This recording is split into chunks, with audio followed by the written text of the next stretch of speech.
Le principal point fort de Restoria réside dans l'une de ses valeurs, à savoir cuisiner maison, autant par les pâtisseries, les charcuteries ou les légumeries, et aussi de travailler avec des fournisseurs locaux, comme par exemple pour le lait, travailler avec un GAEC qui est à 12 km de nos cuisines.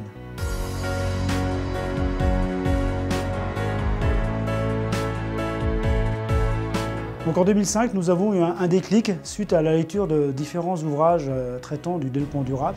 Et en lisant ces ouvrages, on s'est rendu compte que notre environnement, mais au sens large, était en évolution forte et importante et que si nous, dirigeants d'entreprise, nous ne savions pas adapter notre entreprise à l'évolution de cet environnement, notre entreprise allait disparaître, un petit peu comme un vieux dinosaure. En fait, c'est devenu pour nous une histoire de survie. Si on ne le fait pas, on va disparaître. Donc c'est une survie devient une conviction, et une conviction, on la déploie et on la met en œuvre ensuite.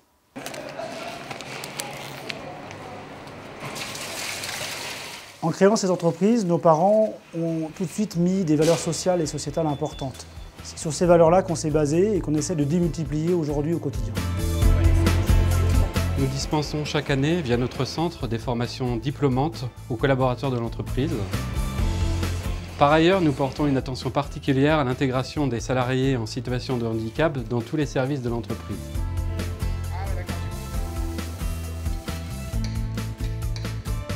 Un service social est également à la disposition des collaborateurs sous forme de permanence.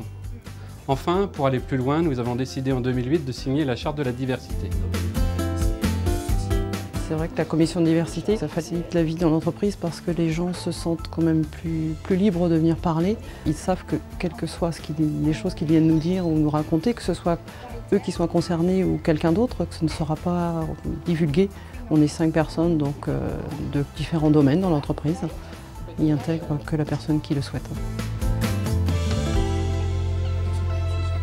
C'est bien de faire du sociétal, il faut aussi prendre en compte la sphère environnementale. Et c'est cette cohérence-là qui va donner corps à la belle démarche. Sur cette plateforme, nous trions 9 types différents de déchets, ce qui va nous permettre aujourd'hui de recycler plus de 70% de nos déchets. C'est une réalisation que nous avons faite dans le cadre de la certification ISO 14001. Donc la cuisine est ici certifiée depuis 2009.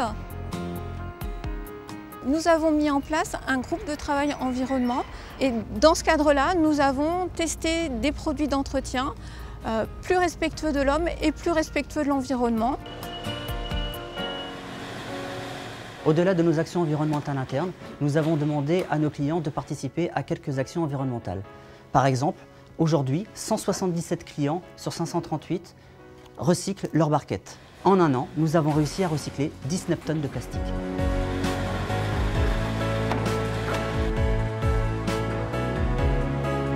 Alors, nous essayons de plus en plus de communiquer auprès de nos clients, de leur expliquer quelle est notre démarche de développement durable. On a même mis en place une offre spécifique axée sur la notion de développement durable et qui s'appuie sur 9 piliers.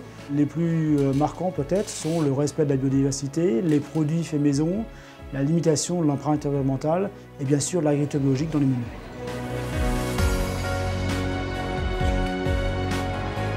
Pour aller vers la notion réelle de développement durable, on a des kilomètres et des kilomètres à parcourir. Pour l'instant, on a parcouru 200 à 300 mètres. On peut aller plus loin, c'est clair.